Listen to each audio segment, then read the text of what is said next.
Hello again, welcome back to Asgard, and welcome back to our Betweenlands Spotlight tutorial series.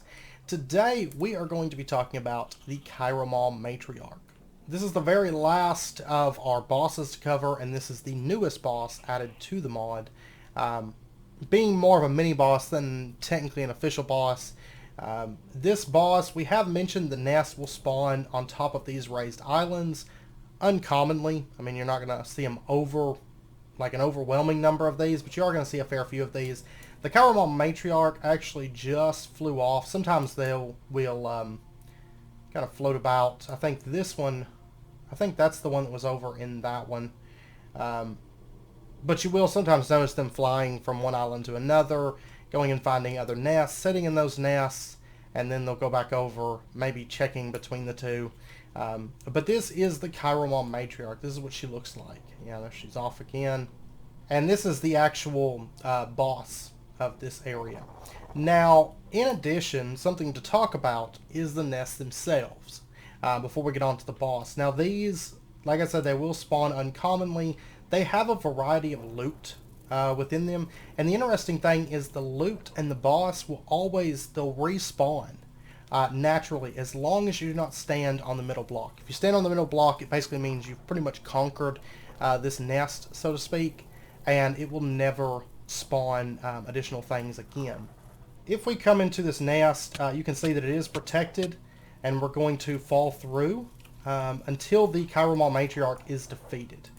And for this boss, a couple things that I suggest that you bring is a bow, arrows, and a Volarkite itself. Also, having a sword is useful. This boss is going to have three main forms of attack.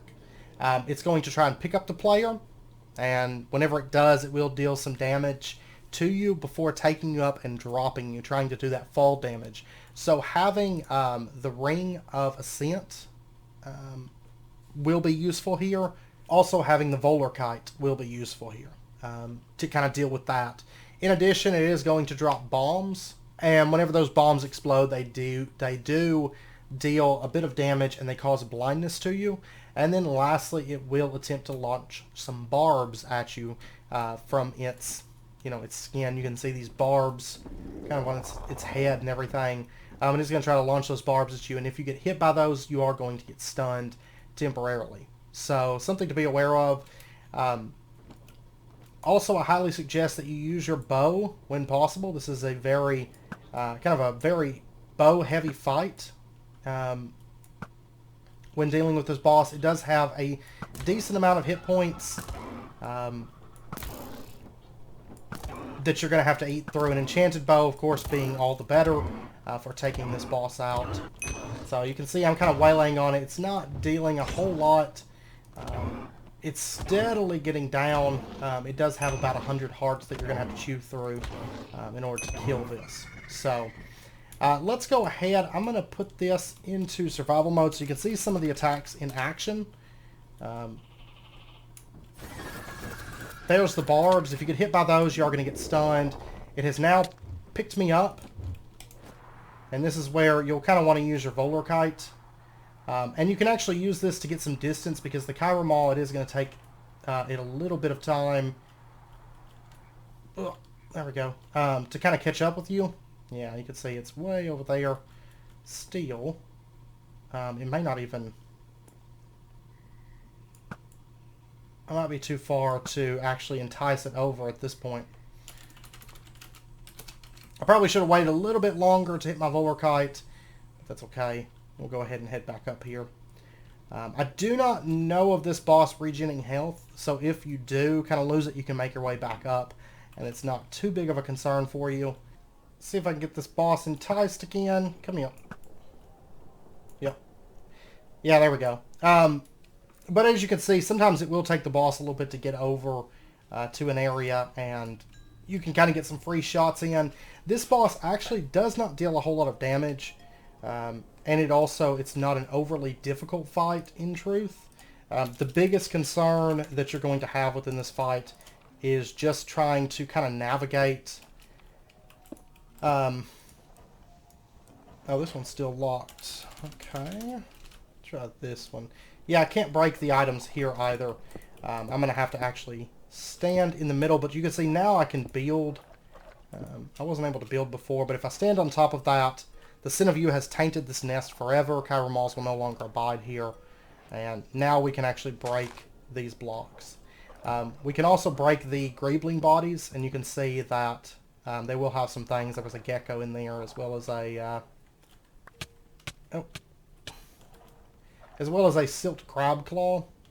And then you'll also notice some assorted loot that'll spawn down here. Left click to loot these, and then it's right click to loot these. You can see I got aqua metal gem. I got valinite splinters. And what we can do with these is, like many other things, we can just gather these with a net. And you can gather the eggs and things without having to kill the matriarch. So if you want to try and be sneaky, you can sneak up there and just steal the eggs, maybe when she's away from the nest. She doesn't really behave like a dragon does from, say, Ice and Fire, where she's going to realize when you're near her nest and come, kind of running. And you can see right here, raid a Chiromaw Matriarch nest without claiming it. That's an achievement. That's because we have gathered all of the eggs from that without technically killing the boss. There must be another Chiromaw Matriarch that's tied to this one. That one is the one that is tied to her. So let's go ahead and talk about the things that we can get, the unique things that we can get from the Chiromaw Matriarch and her nest. There's two things in particular. There are Chiromaw hatchlings, which are those eggs that we can snag with the net, and there's also the Barbed Eruptor. Let me go ahead and turn off our dense fog, and we're going to be talking about events, I believe, in the next episode, which will be kind of our last exploration world type episode. But the Barbed Eruptor, if we hold right click, you can see that it's going to fire 2 rounds of barbs in a full 360 around us, like that. And they do deal a decent amount of damage, but this thing can be upgraded. And it's fairly simple to do that. What we're going to do, let me go ahead and set it to a thunderstorm. And the way that we upgrade this, we can upgrade it to the lightning version, but it has to get hit by lightning. And you do have to be kind of careful with it because, like many things that have to be affected by lightning, this thing can catch on fire and burn. So just be aware of that. But what we're going to be looking for is kind of the static electricity building up where a thunderstrike is about to hit. And usually they're fairly noticeable. There's one. So we throw that there. Yeah, you can see that the fire just burned it up. So one alternative that we can do is we can set it down a little bit farther away. Boom, and there is our Chirobarb Shock Eruptor. Fairly easy to upgrade, you just kind of have to wait for that weather to kind of kick in. And the upgraded version is going to deal a bit extra damage. Let me go ahead and spawn up some lurkers here, and we can see this thing in action. Basically it fires electrical barbs, whereas the other one was firing, normal barbs. So, for example, you can see that it now electrocutes there. And it still does a full 360 of impact. So, now on to the Chiromaw hatchlings.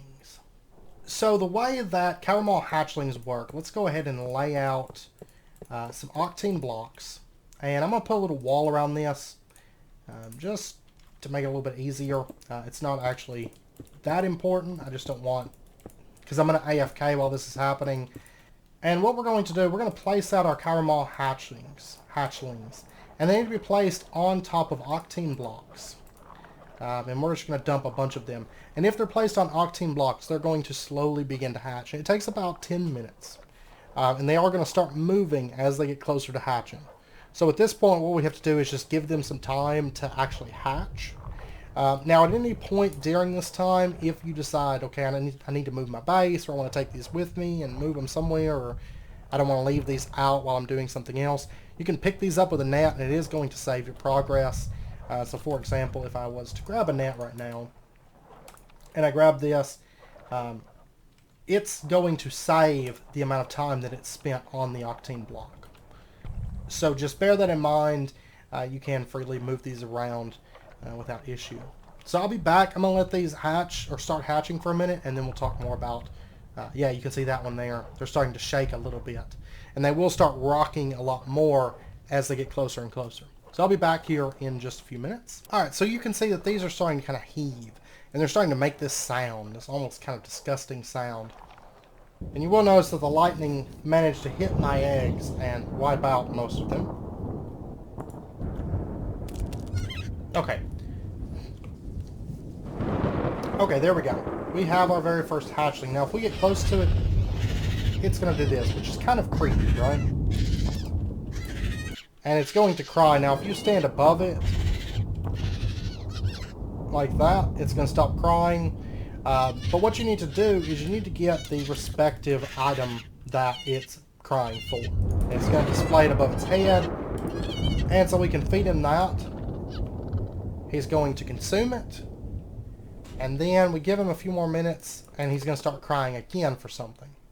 Now, this is going to take a little while to get them fully grown. It takes about 10 total feedings in order to get them fully grown.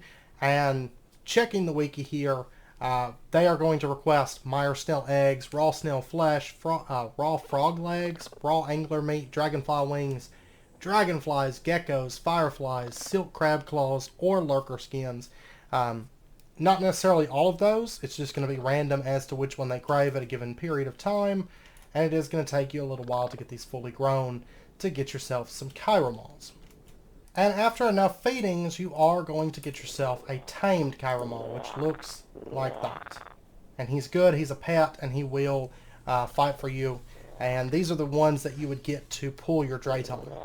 You know, if you have a Drayton, that's the one that you get to pull it. Now, in addition, you can see they are going to fight the riders for you. And these can be applied with amulets to boost them up a little bit with the amulets. Now, in addition, you can get lightning chiromaws, which are these. They're a little bit more ghostly looking, and honestly, all around look a bit cooler. They're a bit harder to get, but to do this, what you're going to need to do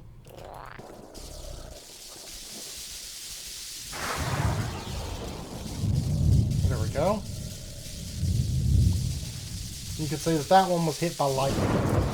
Now, if you have it too close, it will... if you have it set too close or something, it can actually destroy the eggs, so just be aware of that. Yeah, there's a Chiromaw Matriarch that just respawned. But for example, if I set some around here, we might see them get destroyed this time.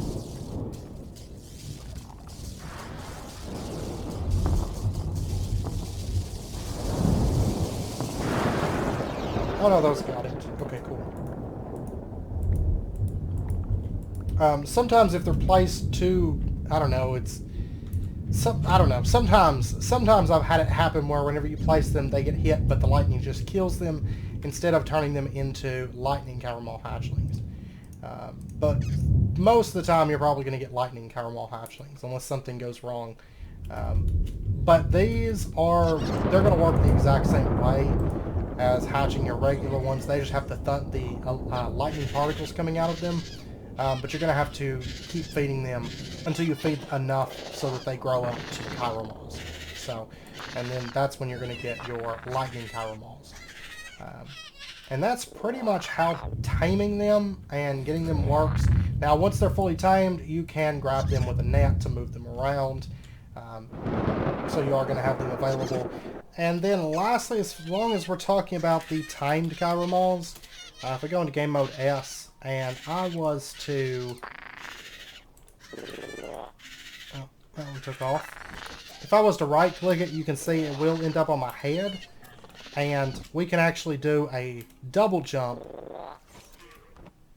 Oh, well. Let me unequip the Ring of Ascent here. But you can see I can do kind of a double jump effect whenever I have one of these on my head. So, kind of a neat little thing you can do. And they will shoot barbs and things while they're on your head. So just right-clicking those, and you can put them on your head. And then if you don't want them on your head, what you can do is just right-click the ceiling, and then we'll go up there, and we'll hang out on top of the ceiling there. So, anyways, I believe that covers the Chiromaw Matriarch, the Chiromaw Nest, and the taming the chiromaws. Now, in addition, don't forget that you can apply amulets to those, and of course, use them to pull your Drayton. You can also use them for defense. You can see they will fight a Chiromaw Matriarch. So if you have a bunch of them already, they can prove quite useful against the boss, because they will attack it, dealing some damage, but it will make short work of them once it catches up and goes to town on your poor little chiromaws. Oh, and lastly, they can be healed using raw snail flesh. So just bear that in mind. But anyways, if you guys enjoyed it, be sure and hit that like button and go ahead and subscribe if you're not already to stay updated with when new videos come out. And next episode, we're going to be just briefly, kind of a shorter episode, but we're going to be talking about the events, the natural events within the Betweenlands. So things like the Blood Sky. Anyways, I hope you guys join me for that. And until then, as always, do take care, stay safe, and I'll see you guys next time.